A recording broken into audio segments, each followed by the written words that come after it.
Hello guys, welcome to our channel. I am Anil Malik and I hope कि आप सब भी ठीक होंगे। तो आइए बात करते हैं ड्रामा सीरियल जानिसार के बारे में। इसकी ये एपिसोड तो बीपी हाई कर देने वाली थी।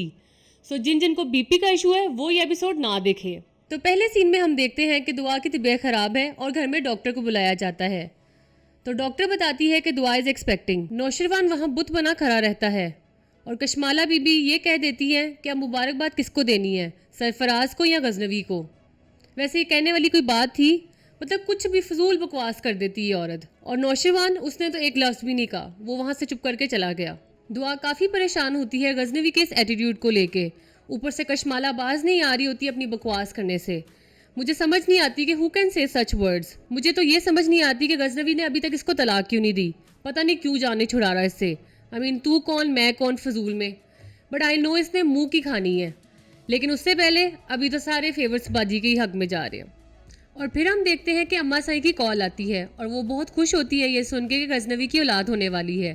वो कहती है कि दुआ का खूब ख्याल रखे और वो बहुत अच्छे से दोनों को विश करती हैं। लेकिन नौशरवान ने उनका भी फ़ोन काट दिया। दुआ फाइनली गजनवी से पूछ लेती है कि वो इस तरह से बिहेव क्यों कर रहा है, जिसपे वो उसको कहता है कि उसे कोई खुशी का एहसास नहीं हो रहा तो वो प्रिटेंड क्यों करे।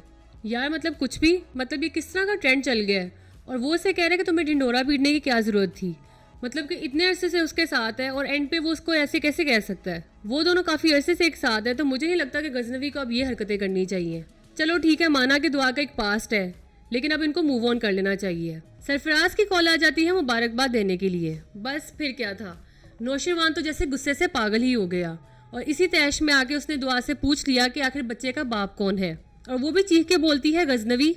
फिर हम देखते हैं कि दुआ अपनी अम्मी की तरफ जाती है और वहाँ पे सब उसको मुबारकबाद देते हैं सिवाय फिजा के।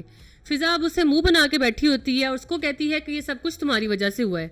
अरे बीबी कुछ अक्ल करो, तुमने उसको थप्पड़ मारा, सबके सामने जलील किया, उसकी असलियत लाई और उसको ज़रा भी नदामत नहीं आई, और अब तुम दुआ को ब्लेम कर रही हो। वो एक नंबर का शैतान आदमी है, फिर भी तुम्हें उसके साथ दफन होना था। He has killed a child जब उसने धक्का दिया था, but still you are blaming Dua. Fiza बाजी यहाँ बैठ के ये कंपैरिजन करने लग जाती हैं कि मेरे बच्चे के पास ये होगा और तुम्हारे बच्चे के पास वो। और सबसे ज़्यादा हैरत तो मुझे इस बात की है कि सबने सरफराज की बात पे यकीन कर लिया और दुआ को कसूरवार समझ लिया। किसी भी इंसान के हालात तब तक नहीं बदलते जब तक वो खुद कोशिश ना करे। और अब आता है लास्ट सीन, जहाँ दुआ गार्ड्स के साथ घर वापस जा रही होती है। तो वहीं रास्ते में उसको सरफराज की कॉल आती है और वो कॉल उठा लेती है। तभी सरफराज उसको शीशे से बाहर देखने को कहता है। तो सरफराज भी बाइक पे साथ साथ ही आ रहा होता है। अब दुआ बीच सड़क में गाड़ी रुकवा के उससे बातें करने लग जाती हैं कि तुमने फ़ोन क्यों किया, फलाना ढमकाना। अरे बीबी, तुम्हें तो ये पता होना चाहिए था कि तुम्हें फ़ोन ही नहीं उठाना सरफराज का। तुम तो अपने गार्ड्स को कह के एक फाइल भी खुलवा देती तो उसने भाग जाना था। बाद में यू कैन डिफेंड कि वो पीछे आ रहा था तो मैंने ये एक्शन लिया, और तुमने उल्टा उससे गप्पे लगाना शुरू कर दी।